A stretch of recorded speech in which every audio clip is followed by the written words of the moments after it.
From Social Prosperity Partners, this is Community Catalysts.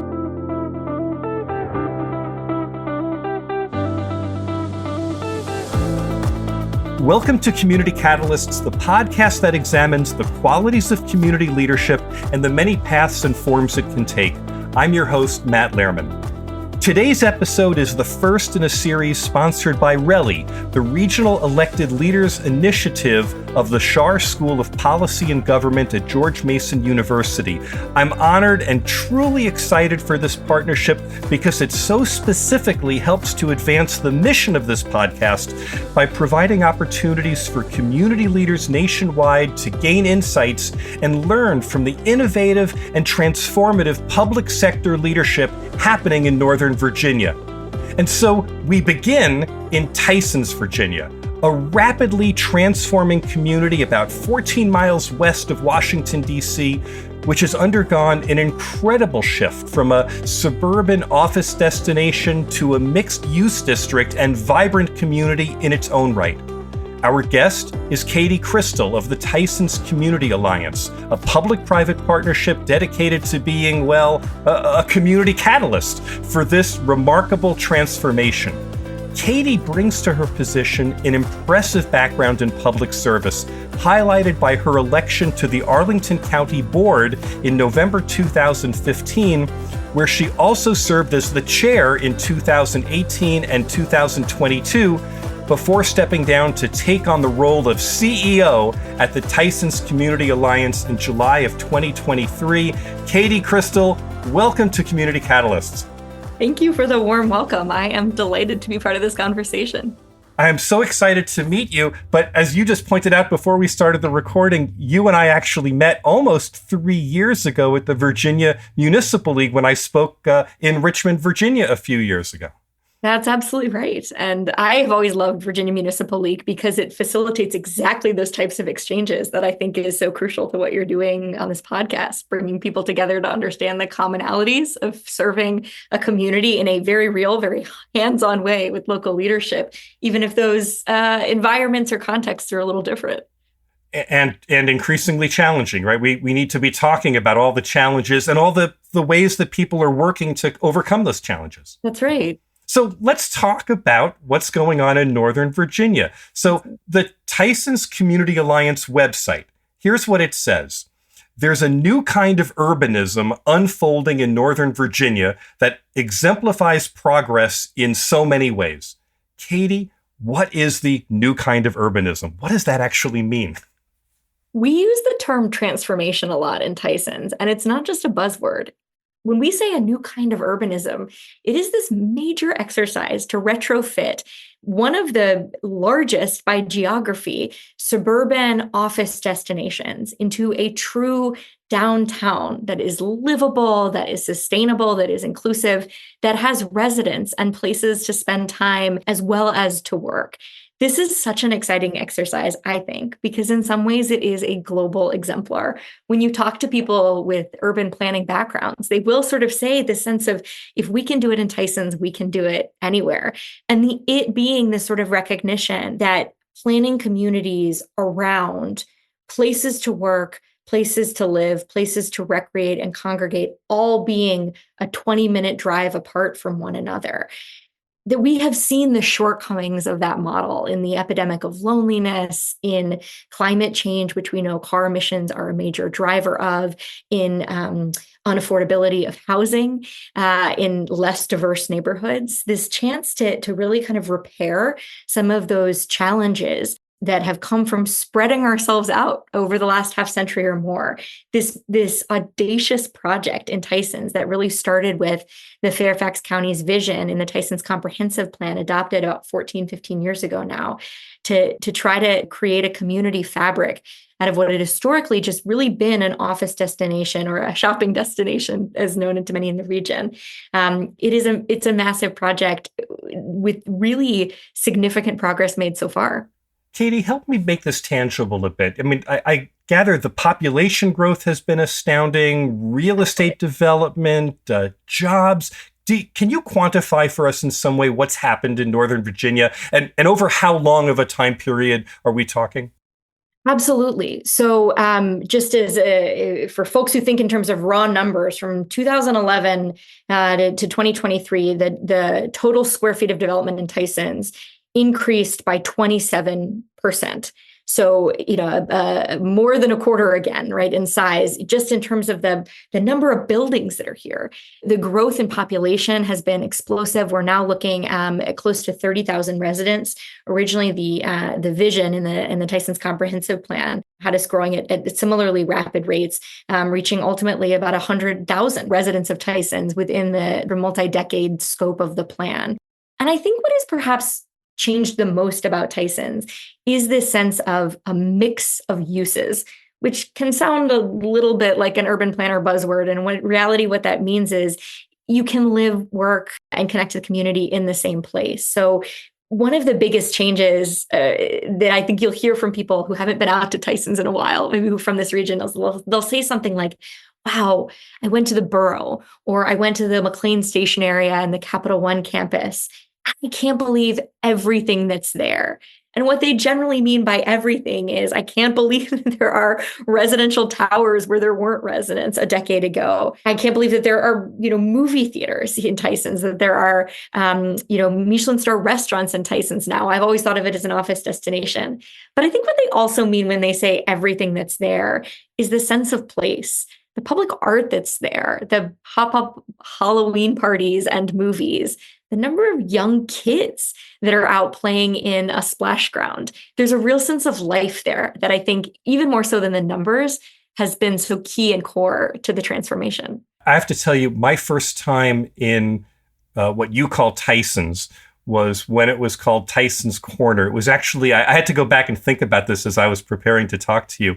It was the summer of 1982, and I had a girlfriend in college who that summer was working on a family farm in Fairfax County, and I went down to visit her. And I spent a day with her out in the fields harvesting corn, picking corn. Right. One of the most miserable days of my life. But what she wanted more than anything else was to hop in the car with me and go to Tysons Corner Mall or Center, Yes. whatever it was called, because there was, I forget the name of the restaurant there, but they had pancakes. And she just needed, carbs in a big way. After the day of hard work. Yes. And when I was looking, it's like, there's not a lot of farms left in your area, right? That area has developed a whole lot since then, right? We're talking about a dense urban community that exists today, where 30 some odd years ago, it really was farmland punctuated by some office buildings, right? That's exactly right. I think you've really hit the nail on the head about how much has changed there. And I think one of the extraordinary opportunities, and again, I really credit the vision of Fairfax County government with the Tysons Comp Plan, and then all of the public and private partners who have invested to make this a reality, is this sense of not just sort of urbanism in terms of the buildings, but what does it take to make a community feel complete and livable? In some ways, I think one of the most exciting parts of the Tysons project is, as somebody who loves cities and urbanism, there are not a lot of communities in America that have welcomed economic growth without gentrification and displacement. And we have this extraordinary opportunity in Tysons because historically the residential population within the Tysons urban district has been small. There's an opportunity to, and this could maybe sound like an overstatement, but it's almost reverse gentrify Tysons. How do you bring in those plans for a diverse community from the beginning? How do you build affordable housing into the basic plan, right? We now have over 650 units of affordable housing being constructed in Tysons as we speak. We have senior housing there, this sort of notion of how do you build in a complete community? And then what are all of the plans that we can engage in to make it livable, right? So, Tysons has historically been not only just a office and shopping destination, it's been very auto-oriented.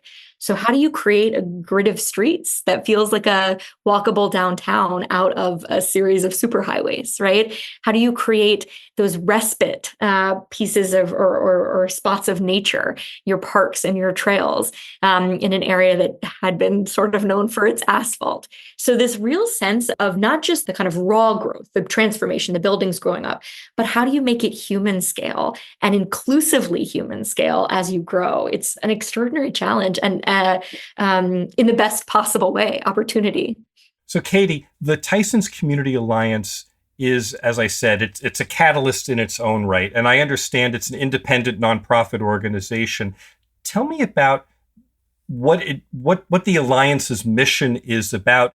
Well, so we are at base what's called a place management organization. And your listeners who are in urban areas are probably familiar with them as business investment districts or Main Street organizations, essentially sort of saying we're gonna dig in on place. We're gonna fill in the gaps of where the private sector and the public sector meet.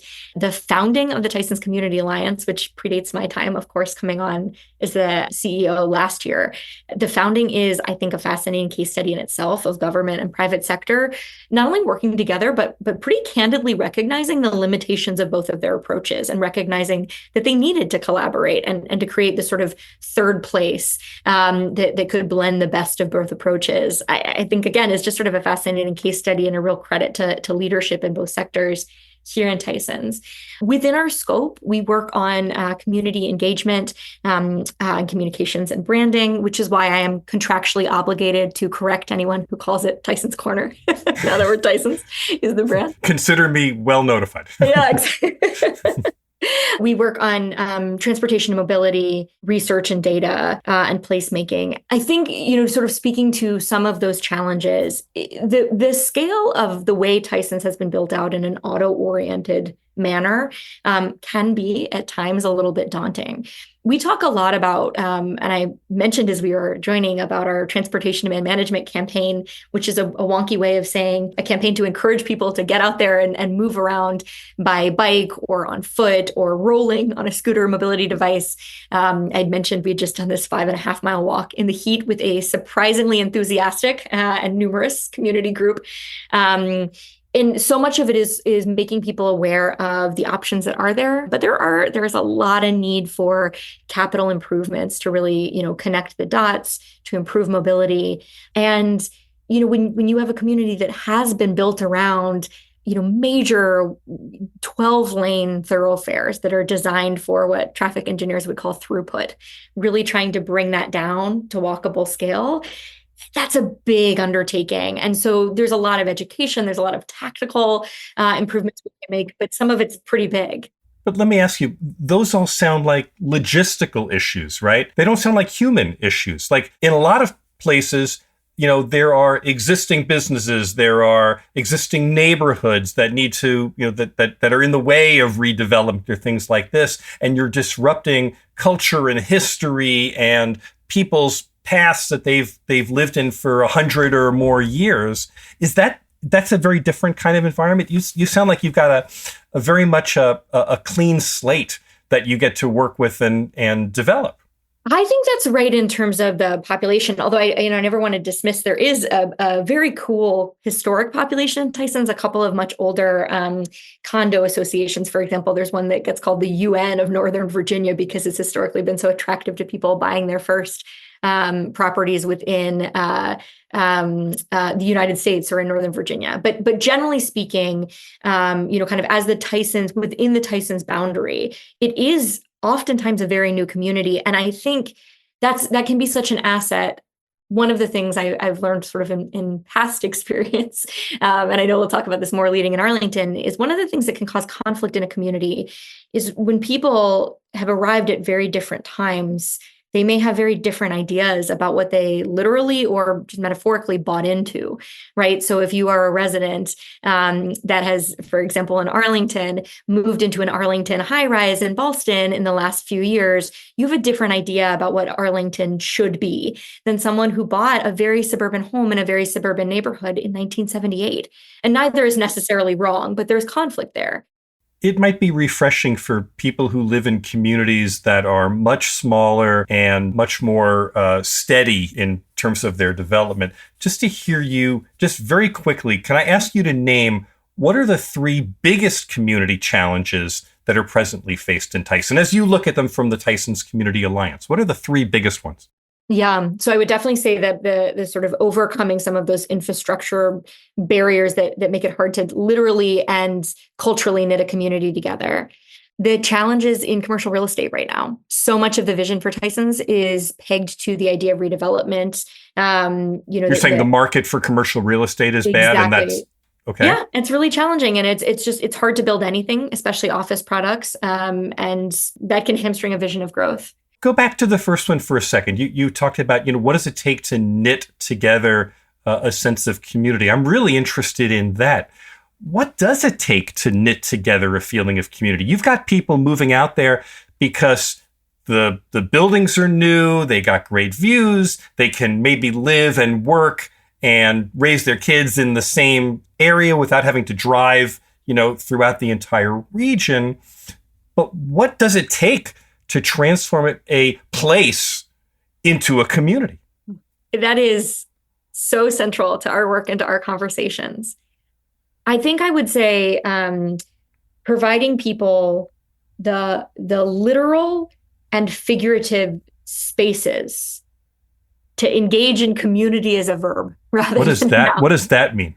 Tell me what that means. So I'll give you an example. We knew there was an appetite for kind of community engagement. And so we launched the Tysons Teammates program, which would be a volunteer and networking kind of engagement platform.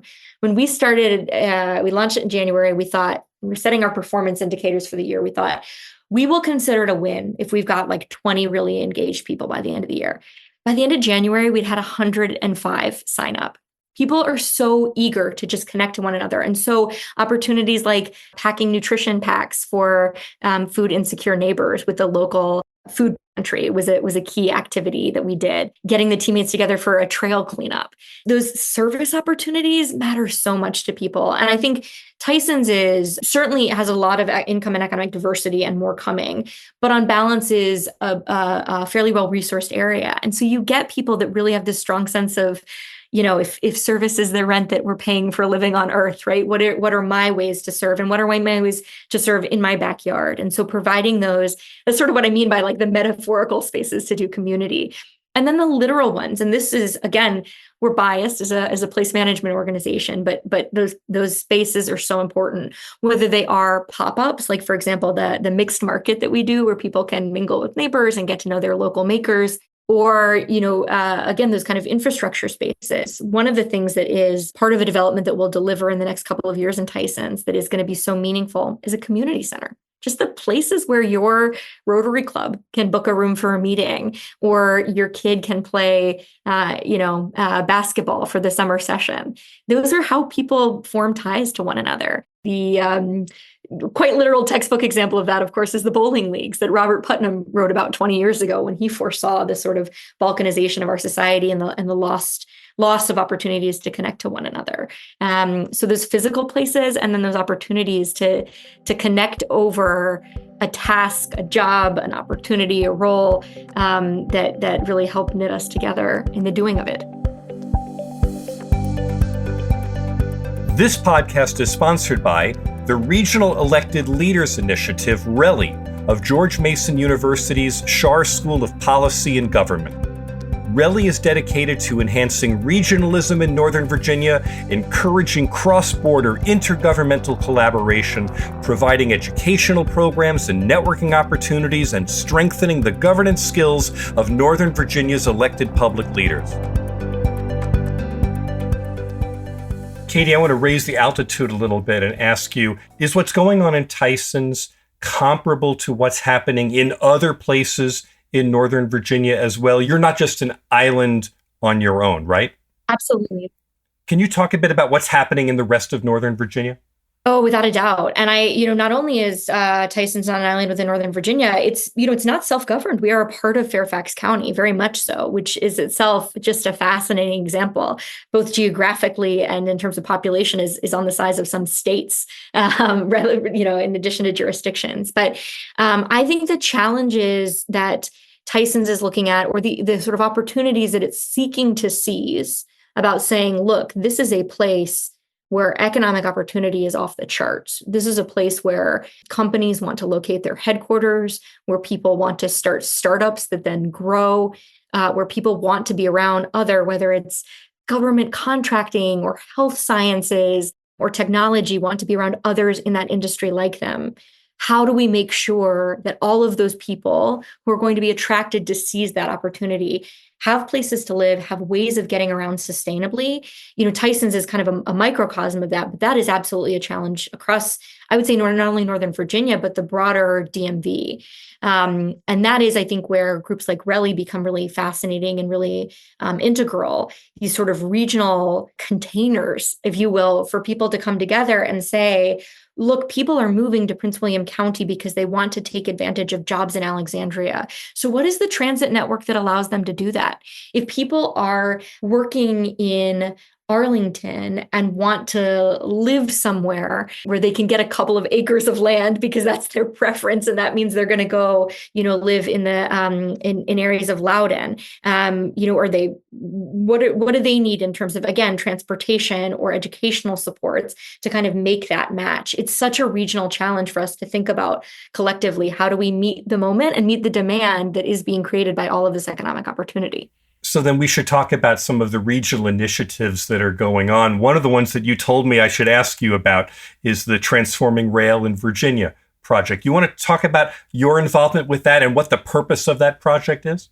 Absolutely. This is one of my favorite examples of regionalism. And it's one of my favorite examples thinking about your listenership of the kind of imperative in public office to take a really long view, which is hard. It's really hard to say we're going to invest dollars, we're going to invest time, we're going to invest in energy in something that is going to yield extraordinary results 12 years from now. And so I think in some ways I get to be the beneficiary of those trees that someone planted literally decades ago in Tysons because we are so oriented around the Silver Line of Metro, an extension that opened 10 years ago. And so I think about transforming rail in Virginia and what it will mean for what's sometimes called the 95 corridor.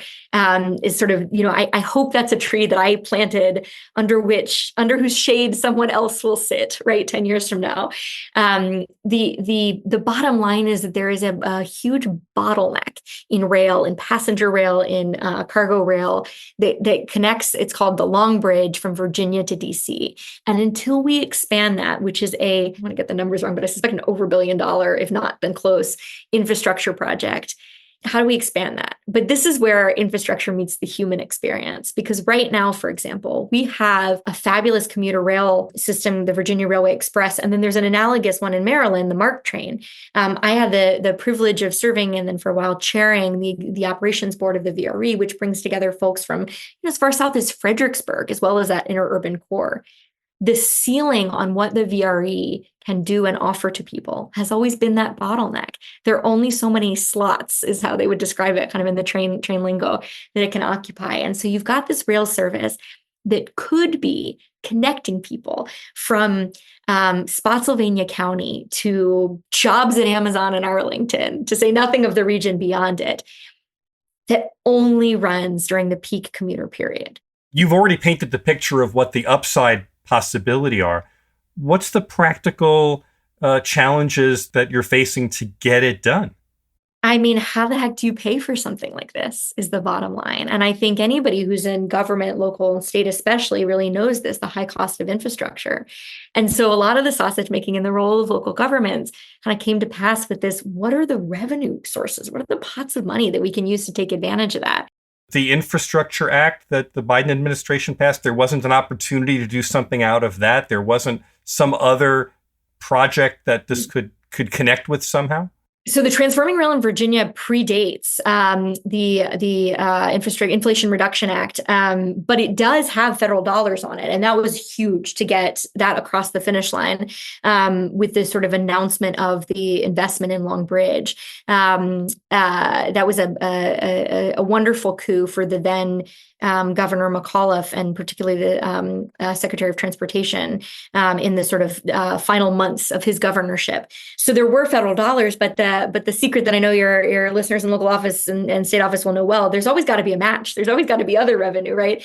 And then there needs to be money available for the operating costs. The feds are spectacular at investing in building shiny new things and then leaving the locals and the states on their own to pay for operations. And so Katie, are you saying that this can't just be on Fairfax County to do this? It has to be a multi-county initiative? Yeah, 100%. And so what I would say is with the Transforming Rail in Virginia, it was a lot of state dollars. And then there was an understanding that there would need to be other sources. And so one of the big sources was some of the revenue coming off of the tolls that had recently been put on 66 and 95, which are very unpopular with commuters, understandably, but have actually been pretty effective at congestion mitigation. And we knew that one of the best ways to mitigate the congestion, especially on 95, would be to dramatically expand public rail and passenger rail.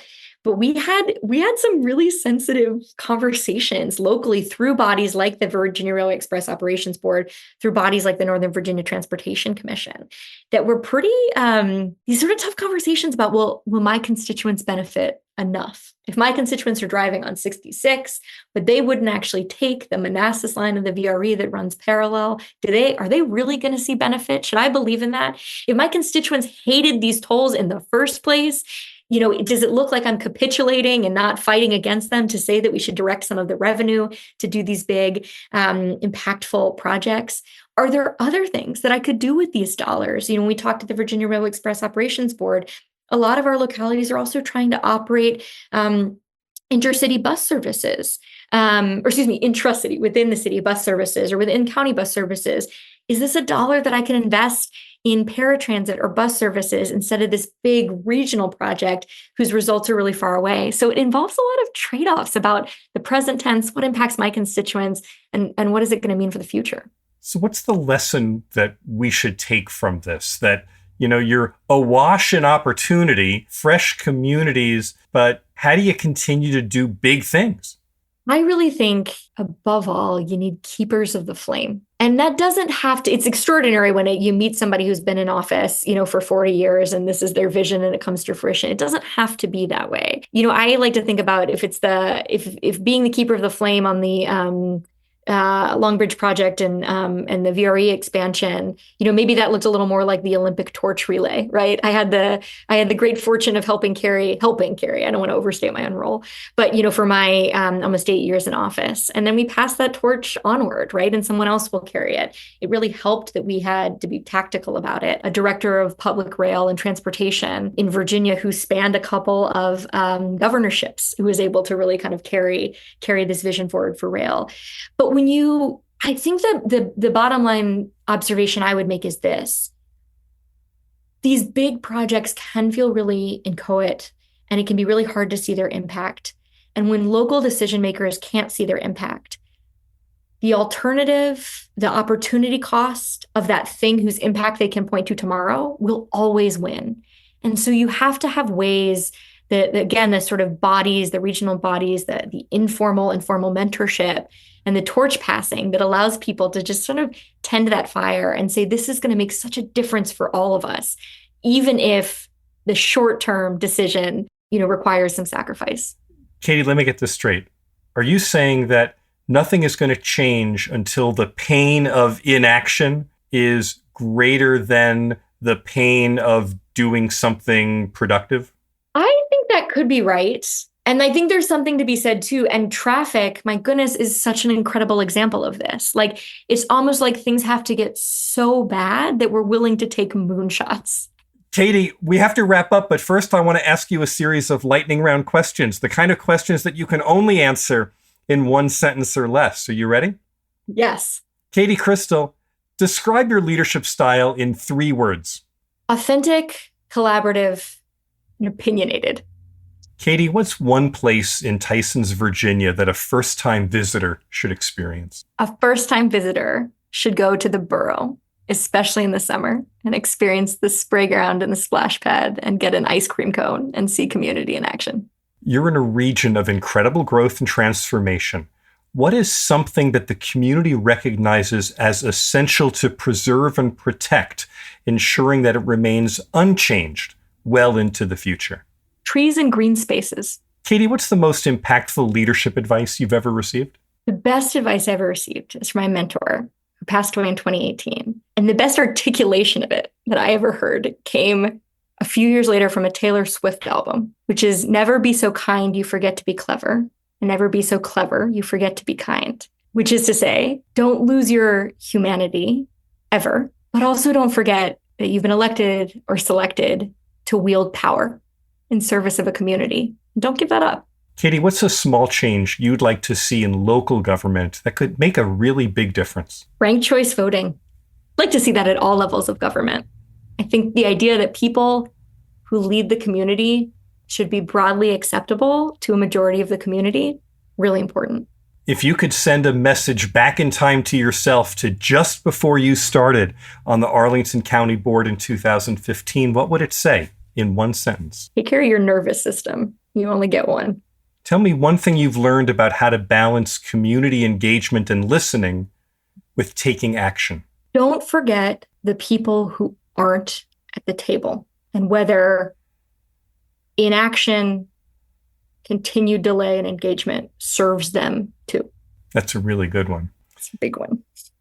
Last one, Katie. We live in divisive times. What gives you hope for the future? I take a lot of hope in watching people interact with each other and being reminded that we are pack animals and social creatures. And as we find our way out of isolation, it will always be in our nature to connect to each other. That's a really good answer. It is sincere. Katie Cristol, thank you for being open to this conversation. It was really wonderful to speak with you. This was a joy. I'm so glad to be included, and I can't wait to keep listening to other voices too. Once again, my thanks to Katie Cristol, CEO of the Tysons Community Alliance. And let me say thank you again for this episode's sponsorship by RELI, the Regional Elected Leaders Initiative of the Schar School of Policy and Government at George Mason University. This episode was edited by Nick Living the Dream Tantillo. Jenna Maisel is our production assistant. Our executive producer is John Little. I'm Matt Lehrman of Social Prosperity Partners. Ask me a question, share a comment, or let me know that you have a story to share. You can reach me at 602-688-2724 or Matt, M-A-T-T, at socialprosperity.us. I'd love to hear from you. We'll be back soon with another Community Catalyst.